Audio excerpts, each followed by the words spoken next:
Donc, ce que je propose peut-être, est-ce que quelqu'un pourrait prendre, une idée d'interactivité, est-ce que quelqu'un pourrait prendre 1 Corinthiens 2 et le lire à voix haute, s'il vous plaît, le chapitre entier. Donc, on fait retour en arrière dans la série. On voulait vraiment s'arrêter sur 1 Corinthiens 2, donc on s'est dit on va attendre Higher Place pour le creuser à fond. Et donc, on est déjà passé sur chapitre 3, chapitre 4. Là, on fait un retour en arrière, chapitre 2. Donc, si quelqu'un veut bien. Ouais, merci. Chapitre 2. Ouais. Pour ma part, mes frères, lorsque je suis venu chez vous, ce n'est pas avec une supériorité de langage ou de sagesse que je suis venu annoncer le mystère de Dieu. Car j'ai jugé bon parmi vous de ne rien savoir d'autre que Jésus-Christ, Jésus-Christ crucifié. Moi-même, j'étais chez vous avec un état de faiblesse, de crainte et de grand tremblement. Ma parole et mes proclamations n'avaient rien de discours persuasif de la sagesse. C'était une démonstration d'esprit et de puissance, pour que votre foi ne soit pas en la sagesse des humains, mais de la puissance de Dieu. Cependant, c'est bien une sagesse que nous énonçons parmi les gens accomplis, une sagesse qui n'est pas de ce monde, ni des princes de ce monde, qui doivent être réduits à rien. Nous énonçons la sagesse de Dieu, mystérieuse et cachée, celle que Dieu a destinée d'avance, depuis toujours à notre gloire. Aucun des princes de ce monde ne l'a connue, car s'il l'avait connue, il n'aurait pas crucifié le Seigneur glorieux. Mais c'est comme il est écrit, ce que l'œil n'a pas vu, ce que l'oreille n'a pas entendu, et ce qui n'est pas venu au cœur de l'homme, ce que Dieu a préparé pour ceux qui l'aiment. Or, c'est à nous que Dieu l'a révélé, par l'Esprit. Car l'Esprit sonde tout, même les profondeurs de Dieu. Qui donc parmi les humains sait que ce qui révèle de l'humain, sinon l'Esprit de l'humain qui est en lui. De même, personne ne connaît ce qui relève de Dieu, sinon l'Esprit de Dieu. Or, nous, ce n'est pas l'esprit du monde que nous avons reçu, mais l'esprit qui vient de Dieu, pour que nous sachions ce que Dieu nous a donné par grâce. Et nous en parlons non avec un discours qu'enseigne la sagesse humaine, mais avec ceux qu'enseigne l'esprit, en associant le spirituel au spirituel. Mais l'homme naturel n'accueille pas ce qui relève de l'esprit de Dieu, car c'est une folie pour lui. Il ne veut pas connaître cela, parce que c'est spirituellement qu'on en juge. L'être spirituel, lui, juge de tout, tandis que lui-même n'est jugé par personne. En effet, qui a connu la pensée du Seigneur pour l'instruire? Or, nous avons la pensée de Christ. Merci. Merci, Kevin.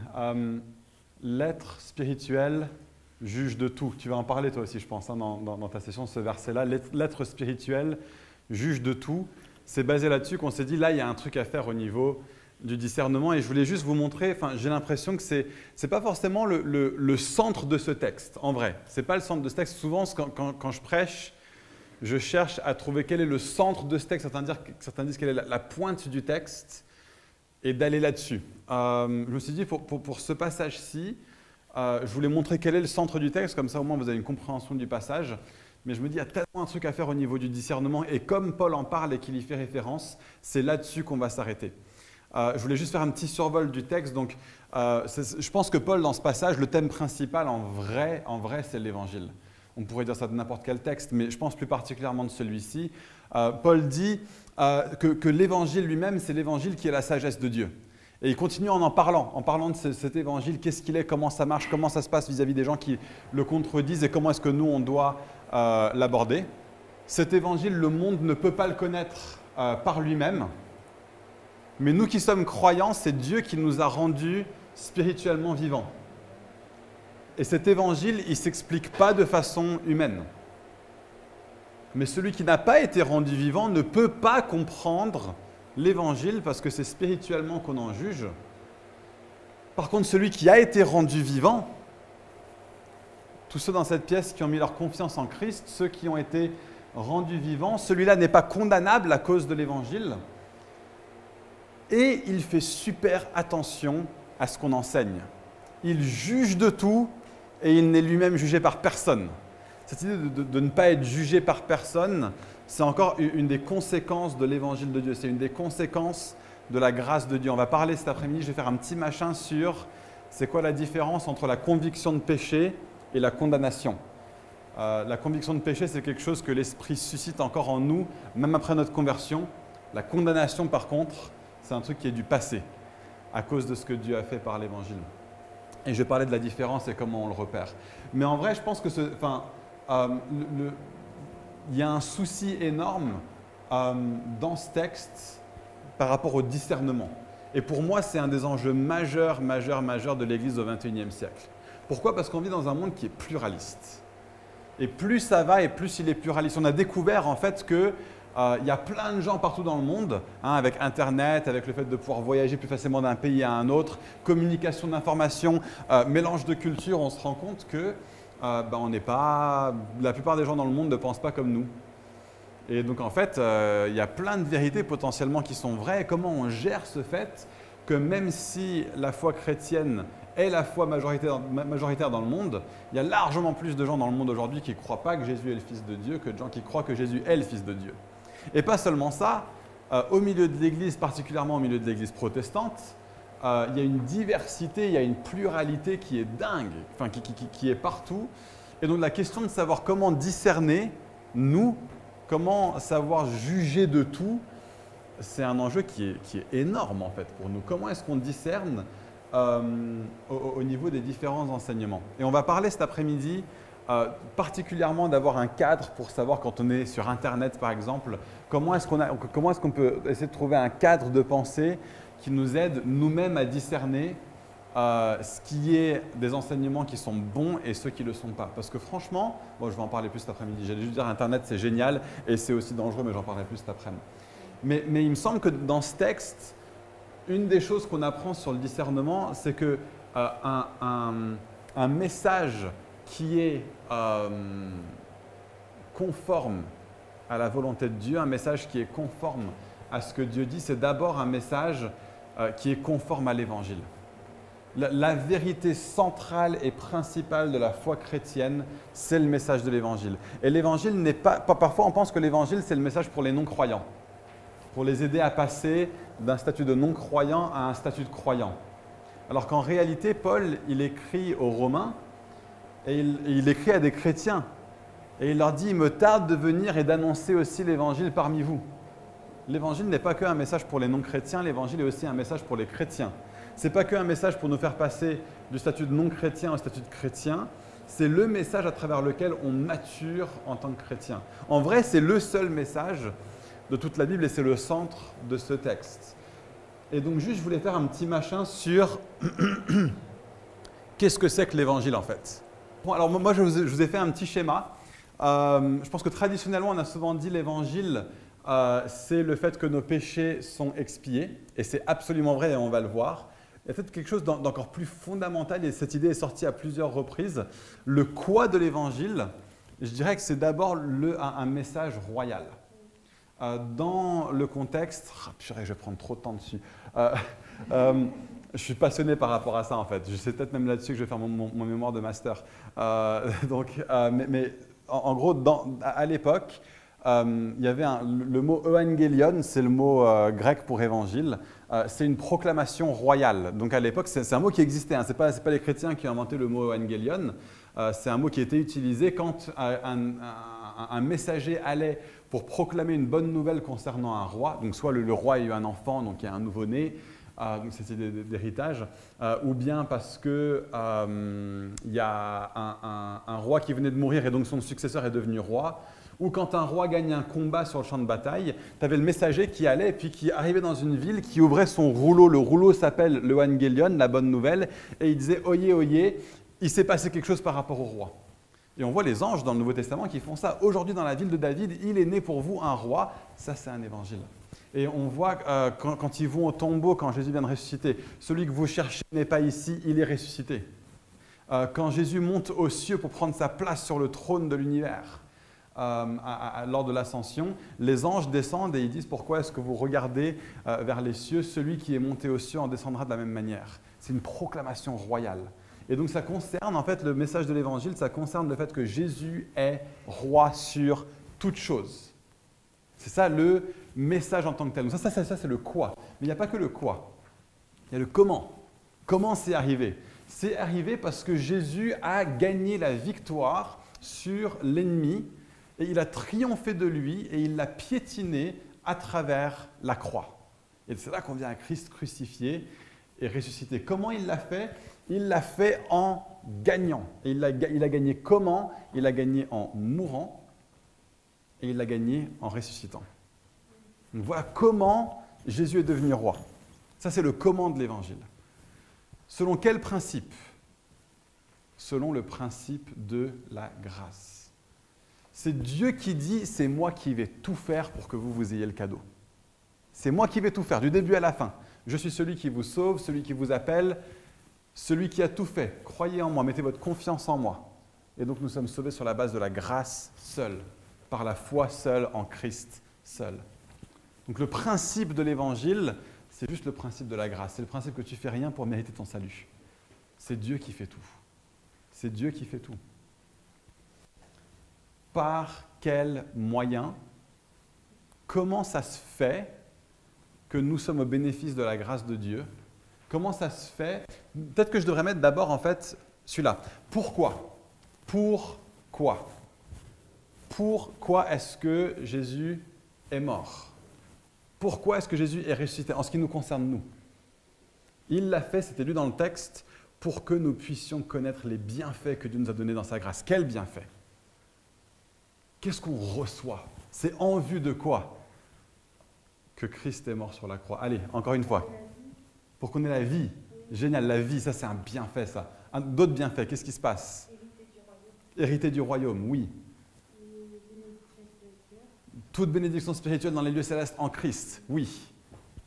Éphésiens 1, trop bien. D'autres choses? Ce côté-ci de la salle. Ok, l'expiation de nos péchés, sacrifice pour notre péché, nos péchés sont pardonnés, oui.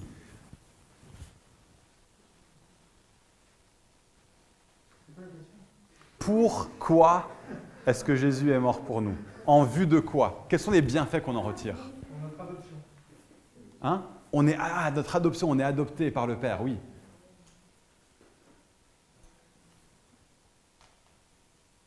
Tu t'es tiré ou tu levais la main? Il y en a un de plus peut-être, il y en aurait d'autres, hein, mais ouais. On est la vie éternelle. On est la vie éternelle, super, ouais, donc semblable à ce que disait Abigail. Moi, je pense aussi à la présence de Dieu. On a libre accès à la présence à travers l'Évangile. Il n'y a pas de condamnation. On peut être avec lui. On peut être avec lui. On ne devrait pas avoir le droit de chanter à Dieu comme ça, mais on a le droit. Parce que nos péchés ont été pardonnés.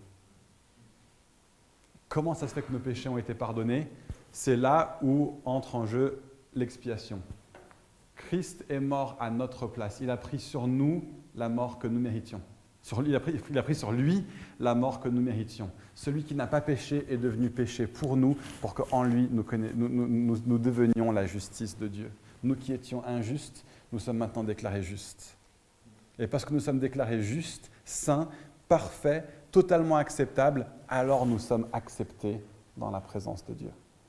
Voilà une sorte de big picture, de grosse image de ce que c'est que l'Évangile. Si un enseignement n'est pas conforme à ça, si un enseignement vous place sous une loi des œuvres où vous devez faire, fuyez. Ce n'est pas conforme à l'Évangile. Si quelqu'un vous dit « il faut que tu mérites quelque chose », fuis, ce n'est pas l'Évangile. Si on proclame autre chose que Christ, fuis, ce n'est pas l'Évangile. Le discernement, ça commence par avoir une sorte de connaissance de qu'est-ce que c'est que l'Évangile et de savoir dire est-ce que ça c'est conforme à l'Évangile, est-ce que ce n'est pas conforme à l'Évangile. Développer une compréhension de ce que c'est que l'Évangile, ça va nous aider à fond à avoir du discernement par rapport à qu'est-ce qui est conforme à Dieu et qu'est-ce qui n'est pas conforme à Dieu. Il y a une deuxième chose. Ah oui, donc moi je dirais un message, comment est-ce qu'on discerne qu'un message est conforme à l'Évangile? Moi je dirais un message conforme à l'Évangile, c'est un message qui met l'accent sur la grandeur de Dieu. Il y a plein de messages aujourd'hui qui élèvent la grandeur des hommes. L'Évangile est là pour tuer notre fierté. Nous, on n'a rien fait. C'est lui qui a tout fait. C'est lui qui a tout fait. Donc un message qui élève la grandeur de... Si un message élève la grandeur de Dieu, moi je vous dis, allez-y, buvez. Buvez, faites-vous plaisir. Un message qui proclame la gloire de Christ, c'est la victoire de Jésus. Il gagne par la mort. C'est la route vers le bas qui est la route vers le haut à travers l'Évangile. Si on met l'accent sur la gloire de Christ, allons-y, buvons ce genre d'enseignement-là. Si le message met l'accent sur l'impuissance de l'homme. Pour moi, il y a une conformité à l'évangile là-dedans. Mais pas seulement ça, pas seulement l'impuissance de l'homme, hein, si c'est uniquement misérabiliste, oh on est nul, oh, on est des vers de terre, nanana. Il y a aussi, l'évangile fait que l'homme rempli de l'esprit est capable de faire ce que Dieu lui demande. C'est un des bienfaits qu'on a. Nous sommes rendus capables, pas par nos forces. Donc l'accent n'est jamais sur nos forces. Ouais, vas-y, toi fais-le, t'es génial, comprends que t'es super génial. Non, non, l'évangile dit qu'on n'est pas super génial. Mais l'évangile dit qu'on est rendu capable à travers Christ. Donc ceux qui disent « Ah, mais t'es rien qu'un pécheur », ah, mais ça c'est pareil, c'est pas conforme à l'évangile. Donc il y a ce truc de dire « C'est pas grâce à nous, c'est grâce à Dieu ». Mais nous avons les bienfaits. Là, il y a une conformité à l'évangile. Donc attention au misérabilisme, attention au triomphalisme. Et enfin, si le message met l'accent sur la nouvelle identité du croyant, toujours en Christ, est-ce qu'on me dit de ce que tu es devenu à travers Christ, si on te parle de ça? Pas genre, tu es quelqu'un de génial, mais en Christ, tu es devenu ceci. C'est ce que Dieu a fait pour toi. Et juste sentez la priorité de Dieu dans l'Évangile, le pourquoi est-ce que Dieu a fait ce qu'il a fait pour nous. Pour que Dieu soit tout et en tous. Des messages qui exaltent le fait que Dieu est tout, ou il a tout fait pour qu'il soit tout et en tous. Il y a un accent sur la grandeur de Dieu. Pour que nous soyons unis à lui. Regardez toutes les fois où c'est marqué « en Christ ceci »,« en Christ cela ». La volonté de Dieu, c'est que nous soyons unis à lui. Pour que ce monde soit restauré. Ça fait partie du pourquoi de l'Évangile. Si vous n'en êtes pas convaincu, lisez Romains 8, versets 20 à 21. Une des choses que Dieu veut faire à travers l'Évangile, c'est la restauration de ce monde. Et pour que nous soyons ses partenaires incapables de nous-mêmes, mais habilités par lui. Et ce côté incapable de nous-mêmes, on le voit dans 1 Corinthiens 2, mais le côté habilité par lui, on le voit aussi. Hein. Incapable de nous-mêmes, personne ne peut connaître la volonté de Dieu. C'est marqué clairement dans le texte. Personne ne peut connaître la volonté de Dieu. Par contre, habilité par lui, il va dire, nous avons la pensée de Christ, etc., etc. Nous avons non pas reçu l'esprit du monde, mais l'esprit qui vient de Christ pour que nous connaissions les bienfaits que Dieu nous a donnés par sa grâce. Donc il y a cet équilibre en permanence dans l'Évangile entre dire « je ne suis rien, Dieu est tout », mais Dieu a tout fait pour que je puisse être conduit à sa ressemblance. Ouais. Pourquoi par que ce monde soit restauré? Alors, comment? Restauré au Jardin d'Éden? Je dirais le Jardin d'Éden est comme une sorte d'empreinte initiale de ce à quoi Dieu veut conduire le monde. Il y a parfois une idée que dans la fin des temps, dans l'éternité, on va être des sortes d'anges qui flottent sur des nuages à jouer de la harpe. Ce n'est pas du tout l'espérance chrétienne en fait. L'espérance chrétienne, c'est que nous allons vivre la nouvelle Jérusalem qui descend du ciel, elle vient pour instaurer quoi? Des nouveaux cieux, oui, et une nouvelle terre. Et aujourd'hui, on a des cieux et on a une terre. Où est-ce qu'on habite? Sur la terre. Donc, dans les nouveaux cieux et dans la nouvelle terre, on va habiter sur la terre. Et originellement, Dieu nous avait mis dans un jardin pour dire cultivez-le, rendez-vous en maître, etc., etc. Tout est parti en vrille, mais ce qui se passe, c'est que la Nouvelle Jérusalem qui vient d'en haut, qui est en fait une description de l'Église, hein, la Nouvelle Jérusalem est aussi une épouse qui a déjà vu une ville qui est aussi une mariée. C'est deux images pour dire c'est l'Église, et donc qui vient et qui est sur la terre pour voir toutes choses restaurées. Et donc comme le Jardin d'Éden, mais en mieux. Dieu est le seul à pouvoir créer un truc parfait et puis l'améliorer. Et donc nous allons vers l'accomplissement de ce à quoi Éden était supposé ressembler à la base. Donc il y aura de la culture. Et d'ailleurs, il y a un passage dans Ésaïe 61, il y a un passage qui parle de la fin des temps, il y a un passage dans l'Apocalypse qui dit « Les nations de la terre apporteront leur gloire dans la Jérusalem nouvelle, dans les nouveaux cieux et la nouvelle terre ». Ce que j'en comprends, et ce n'est pas moi qui le dis, hein, c'est basé sur plein d'auteurs qui ont étudié la question à fond, c'est qu'il y aura peut-être bien du Jean-Sébastien Bach aux cieux. Peut-être que des éléments de culture qu'on a aujourd'hui seront là et peut-être même sublimés, améliorés, de la même façon que notre corps sera un corps qui sera sublimé, amélioré, ce qui a été semé terrestre naîtra spirituel. peut-être que tout ce qui a été fait sur la terre aujourd'hui sera, enfin pas tout, mais il y aurait des parties de ce qui est sur la terre aujourd'hui qui seront rachetées. Et donc, je pense qu'il y a une idée pour nous en tant que croyants, c'est d'aider aujourd'hui, bien qu'on sait qu'on le fera imparfaitement, de pousser dans le sens de là où Dieu veut aller et de ce qu'il va instaurer entièrement à la fin. Donc, travailler vers la beauté, travailler vers la justice, travailler vers tout ce genre de choses sont une partie de l'œuvre du peuple de Dieu dans cette terre maintenant. Avec l'importance capitale de la proclamation de l'Évangile, parce que ce qu'il y a de plus tortueux et de plus brisé, c'est le cœur de l'homme. Et la seule chose qui est éternelle, en fin de compte, c'est le cœur de l'homme. Et c'est ça qui a le plus grand besoin, c'est de nous repentir de nos péchés, d'accepter Jésus comme Seigneur. Alors, j'ai tout fait passer déjà. Kevin a fait un message génial la semaine dernière sur être conforme à la Bible. Okay, je voulais vous montrer depuis ce texte que Paul rabâche encore ce truc. Et depuis tout 1 Corinthien, juste signaler, Paul démontre que lui, l'apôtre Paul, est soumis à la Bible. Paul, l'apôtre, quoi. Si lui est soumis à la Bible, je pense que n'importe quel enseignant ou prédicateur aujourd'hui devrait l'être. Ça, c'est toutes les fois où Paul cite la Bible dans 1 Corinthien. Si vous voulez le prendre en photo, prenez-le en photo, on n'a pas le temps de tous les lire. Ceux-là, c'est ceux qu'il dit pour montrer qu'il se soumet à la Bible. Il dit, je vous dis ça, en effet, il est écrit, ou parce qu'il est écrit. Et ceux-là, c'est juste au chapitre 15, où il les dit pour montrer que ce que Jésus a fait prouve que l'Écriture est vraie. Donc là, il dit, je présuppose que l'Écriture est vraie parce que je suis soumis aux Écritures. Et là, il dit, et en plus, ce que Jésus a fait prouve que l'Écriture est vraie. Jésus a fait cela à cause de ce qui est écrit dans les Écritures. Et puis, Paul ne parle pas de sa propre autorité, vous voyez ça au verset 13. Un autre truc qui est vachement important, ça revient encore à des trucs que Kevin a dit la semaine dernière. Paul ne demande pas l'acceptation aveugle. Lorsqu'il lance une affirmation, il doit la soutenir. On voit ça au verset 10 et 11, et à nouveau sa façon de s'appuyer sur la parole. Et puis il dit un truc, il utilise, tu avais utilisé la semaine dernière la notion de bon sens. Et puis il dit, en effet, il dit, l'esprit sonde tout, même les profondeurs de Dieu. Il vient de lancer une affirmation. Il doit maintenant l'appuyer.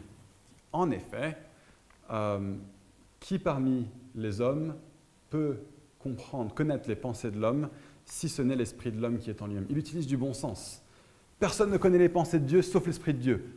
C'est un peu comme vous. Personne ne peut connaître ce qui se passe là-dedans, sauf mon esprit qui sait ce qui se passe dans ma pensée. Eh bien, c'est pareil pour l'esprit de Dieu. Il utilise du bon sens pour étayer ce qu'il est en train de dire. Donc voilà, Paul fait appel au bon sens des gens. Donc, il ne demande pas l'acceptation aveugle. Fuyez toute personne qui demande que vous acceptiez ce qu'il dit sans en donner de raison. Et je ne vais pas vous donner de raison pour ça, vous devez juste accepter ce que je vous dis.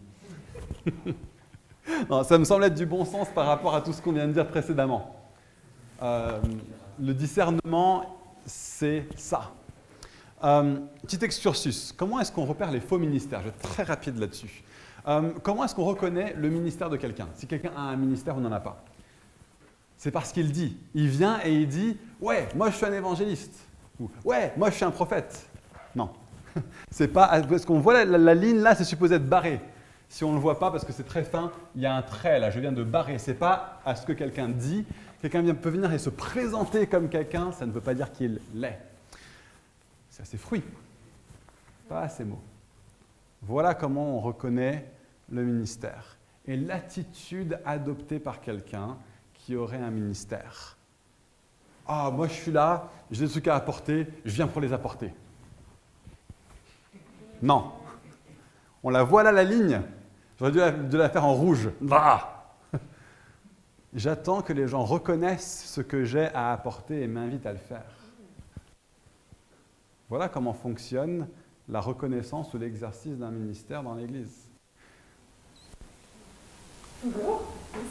Il n'y a pas d'exception ou des moments où il faut se la ramener même quand on t'a pas demandé? Alors, écoute, non, c'est une bonne question. Non, c'est une bonne question. On voit par exemple Paul qui, dans Actes, il commence à prêcher, il y a des choses qui se passent mal, et en gros, les apôtres lui disent d'arrêter. Et donc, il s'arrête. Et puis, il ne reprend le ministère que quand Barnabas va à Antioche, il a été mandaté pour aller à Antioche. Qu'est-ce qu'il fait? Il va prendre Paul et lui dit « Viens, fais-le avec moi ». Et puis ensuite, Paul sert dans l'église d'Antioche. Il ne se présente pas comme apôtre, il se présente comme rien du tout. Il est juste « Ok, je fais partie des prophètes et enseignants qui sont à l'église d'Antioche ». Et puis le Saint-Esprit le met à part et ensemble, toute l'équipe de responsables reconnaissent Dieu met à part Barnabas et Paul pour aller faire. Et c'est que là qu'il commence à se présenter comme un apôtre. Donc, et puis ensuite, après avoir commencé à fonctionner apostoliquement, il va à Jérusalem et puis il dit aux responsables à Jérusalem, voilà ce que j'enseigne. Voilà ce que j'enseigne. Et puis il lui donne ce qu'il appelle la main d'association pour dire, ouais, on reconnaît ton ministère. Et là, son autorité apostolique devient plus grande encore. Donc pour répondre à ta question, Gemma, je dirais de pouvoir la ramener quand personne t'a demandé, absolument. Mais tu ne viens pas en te présentant comme un ministère. C'est ça la différence. N'importe quel membre a le droit de poser des questions, de dire des choses, de remettre en question tout ce qui se passe dans la vie de l'Église, mais sans le faire en s'arrogeant l'autorité d'avoir un ministère. Ça a du sens, ça? Ouais. Voilà. Et il me semble que l'attitude adoptée par quelqu'un qui prétendrait avoir un ministère, on attend d'être reconnu avant de dire ou d'agir comme si on a un ministère. Ça a du sens? Ça semble cohérent à ce que je raconte? Bon, super. Ouais. Moi, je dirais au sein de l'Église, surtout par les membres en fait. Donc, pour moi, il me semble logique que des brebis reconnaissent qui sont les bergers, en fait. Qu'il y a un côté où, si, je sais pas, moi je vais prendre un exemple parmi nous. On a, désolé, Kevin et Déborah sont arrivés dans l'église il y a de ça quelques temps, sans rien demander, sans quoi que ce soit. Et puis, ils ont juste été en relation avec des gens, il y a un groupe qui s'est formé. Et puis, il y avait un petit peu ce côté, on s'est dit, en fait, on se rend compte qu'il y a des gens qui reconnaissent ce que Kevin et Déborah font, ce que Kevin et Déborah portent, et on a pu dire, on reconnaît que Kevin a quelque chose, on reconnaît que Déborah a quelque chose. C'est pas genre, ils sont venus, on a dit, ceux-là, faut les écouter. Il y a un côté où ils sont venus, ils ont été qui ils étaient, et c'est le cas pour toutes les différentes personnes qui font des choses dans l'Église. Niki et Gemma faisaient partie de l'implantation dès le début, et puis on voit que Niki a quelque chose au niveau de l'administration, etc. Ok, on lui demande de le faire, et puis il a une autorité en ce qui concerne l'administration, parce qu'il fait ça comme ça. Jacques et Flore font partie de l'implantation depuis le début. On voit que quand ils disent des choses, tout le monde les écoute parce qu'ils ont un truc à apporter. Et donc il y a une sorte de reconnaissance qui est là. Et dans la mesure... quelqu'un a posé une fois dans une session leadership à George T, qui est notre référent apostolique, comment est-ce que tu fais pour repérer des responsables? Il dit, mais moi, j'utilise mes yeux. Et il a raison en fait. Il dit, moi je veux voir qui sont les gens que d'autres personnes suivent. Mais c'est surtout de dire, faisons attention aux personnes qui viennent et puis qui cherchent à exercer un ministère sans que ça ait été reconnu d'une façon ou d'une autre en fait. Mais c'est sûr que le processus de reconnaissance d'un ministère, par exemple si on prend les anciens dans l'Église, un processus de reconnaissance d'anciens au sein de l'Église, ce serait d'une part que des ministères apostoliques puissent constater telle personne semble avoir quelque chose sur eux, mais aussi que des responsables existants dans l'Église puissent dire nous aussi on le voit, mais aussi de poser la question aux membres de l'Église, on pense que telle personne est appelée à devenir ancien, qu'est-ce que vous en pensez? Et à la personne elle-même, est-ce que tu te sens appelé à l'être? Et s'il y a concordance sur les 4, là on impose les mains pour que quelqu'un soit nommé ancien. S'il n'y a pas concordance sur les 4, on attend, on prend le temps. Donc ça c'est pour la reconnaissance d'anciens. Une fois qu'il y a des anciens dans l'Église, c'est sûr que là il y a un contexte beaucoup plus sain pour aider à discerner et à repérer qui sont... ouais. Ça répond un peu à la question? Ouais. Ok, cool. Est-ce que sur les ministères, c'est pas forcément une dimension apostolique qui doit donner une autorité? Est-ce que c'est pas genre, parce que le ministère, c'est pas juste porter des fruits, ouais. C'est genre, plein de gens peuvent avoir porté des fruits dans le pastoral, sans forcément avoir un ministère de pasteur. Est-ce qu'il n'y a pas forcément besoin d'une vraie autorité apostolique pour donner le cachet du ministère? Il me semble que oui. Alors je dirais dans une église locale, parce que vous avez tous plus ou moins suivi la série sur les ministères.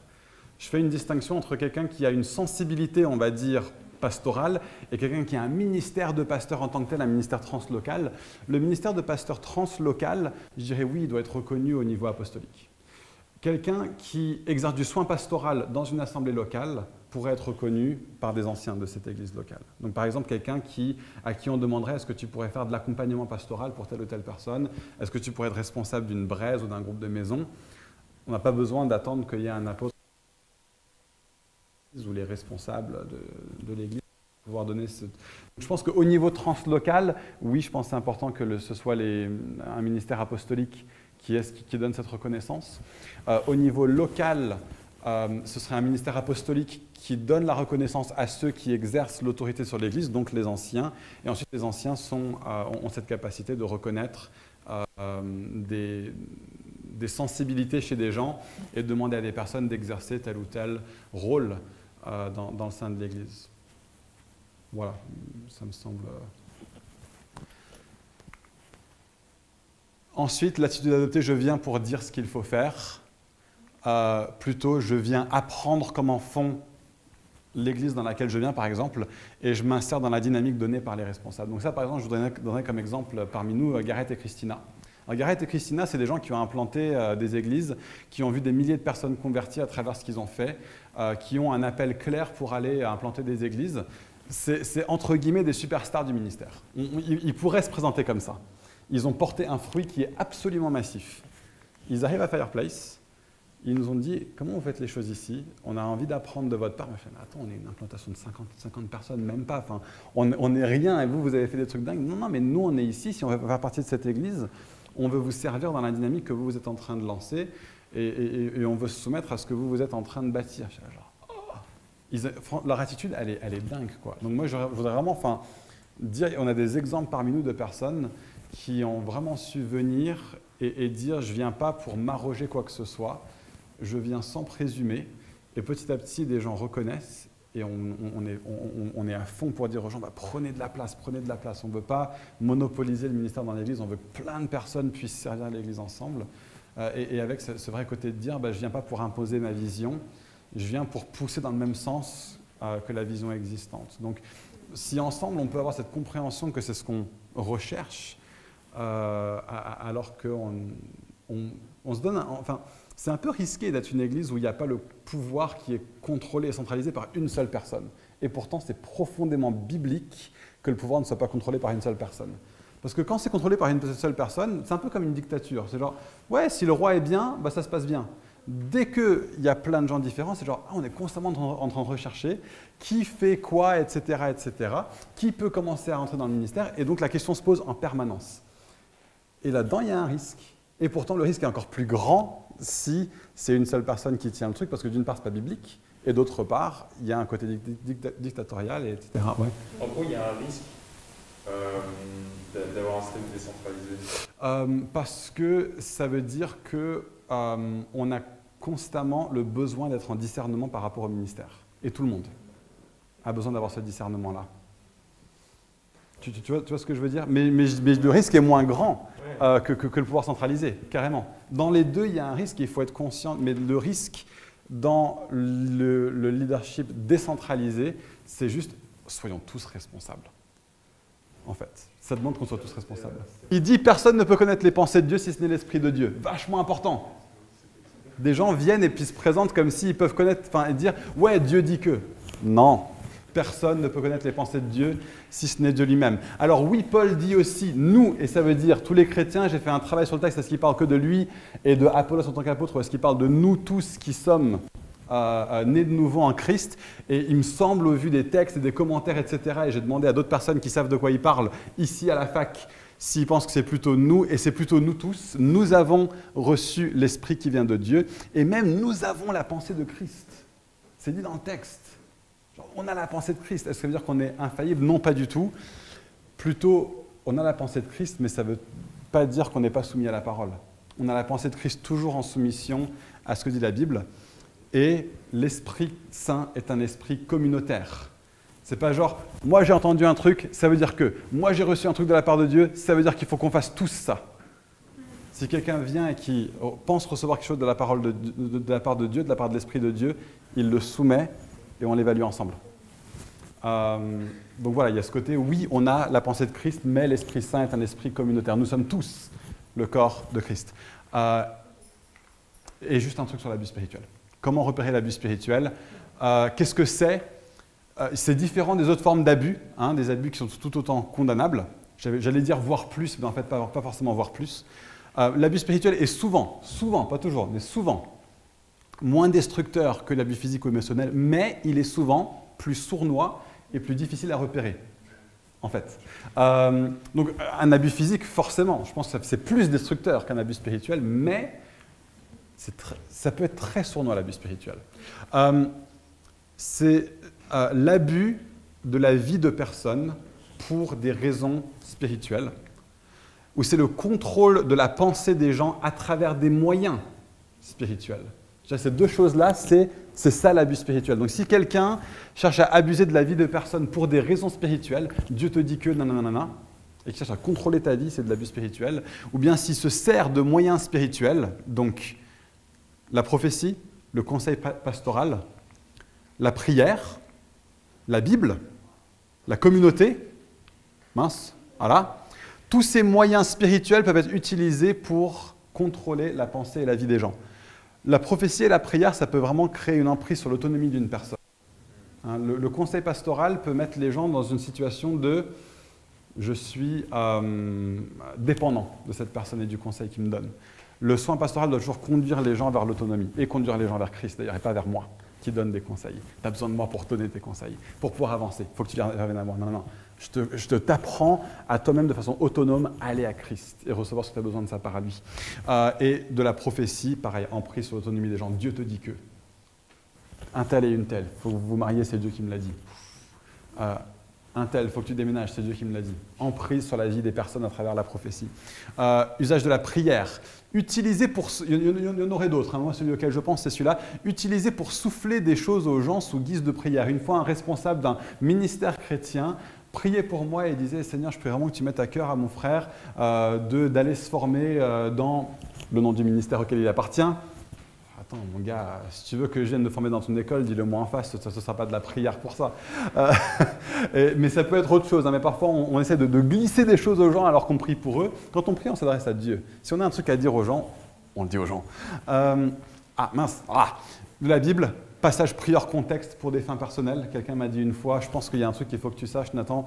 Le passage que j'ai reçu pour toi, c'est « Ô Galates insensé, pourquoi es-tu ainsi ensorcelé ?»